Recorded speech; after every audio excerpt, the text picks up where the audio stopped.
پلے صراط سے کیسے نہ وہ سبک گزرے،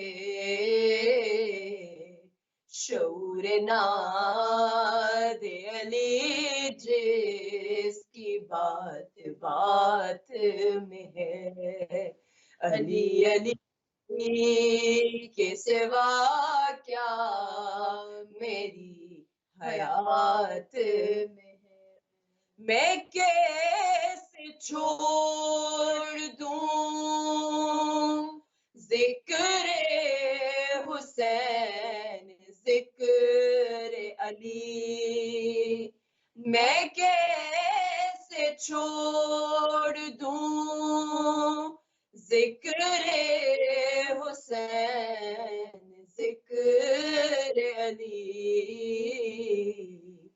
یہ ذکر وہ ہے جو شامل میری نجات میں ہے، علی کے سوا کیا میری حیات میں ہے، یہ کون کہتا ہے دنیا سے خالی ہاتھ گیا، یہ کون کہتا ہے دنیا سے خالی ہاتھ گیا،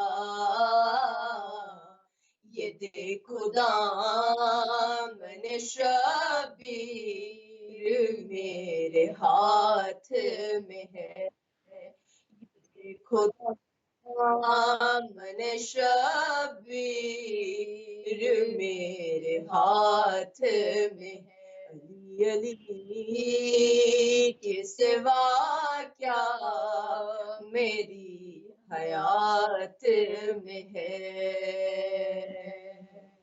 اعوذ باللہ من الشیطان الرجیم، بسم اللہ الرحمن الرحیم۔ السلام علیکم ناظرین کرام، انوار تقویٰ کی خصوصی نشریات کے ساتھ آپ کا میزبان رضا بلال حاضر خدمت ہے۔ ناظرین کرام، کچھ تکنیکی وجوہات کی بنا پر ہم معذرت خواہ ہیں کہ کل کا ہمارا پروگرام نشر نہیں ہو سکا۔ انشاءاللہ اب ہم چاند رات تک اس ماہ مبارک میں آپ کے ساتھ جڑے رہیں گے اور آپ کی خدمت میں مختلف موضوعات پر اپنے علماء کرام اور شعراء کرام اور منقبت خواہوں کے ساتھ آپ کی خدمت میں حاضر رہیں گے۔ ناظرین کرام، ہم اپنے موضوع کا آغاز کرتے ہیں۔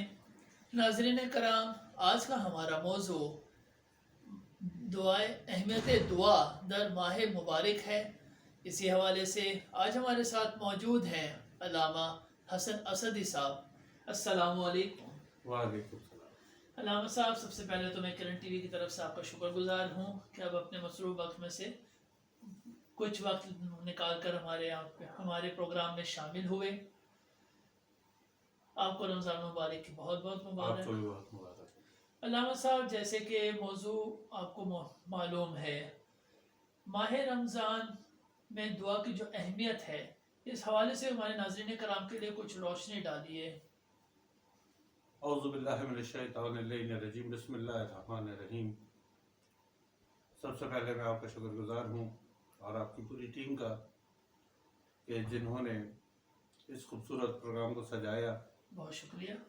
اور عوام الناس تک ایک میڈیم بنایا اس سوشل میڈیا کو، کہ جہاں پر ایک طرف ہم بے راہ روی دیکھ رہے ہیں، بے شک۔ وہاں پر آج نوجوان نسل دین اسلام کے لیے بھی اسی سوشل میڈیا کا استعمال کر رہی ہے، اور یقیناً کتابوں سے زیادہ آج سوشل میڈیا کا دور ہے، بے شک۔ اور یہاں پر جو اصلاحی گفتگو کا سلسلہ آپ نے شروع کیا ہے اور اصلاح معاشرہ، وہ یقیناً اسلام کا ہی دراصل حقیقی منظرنامہ ہے، بے شک۔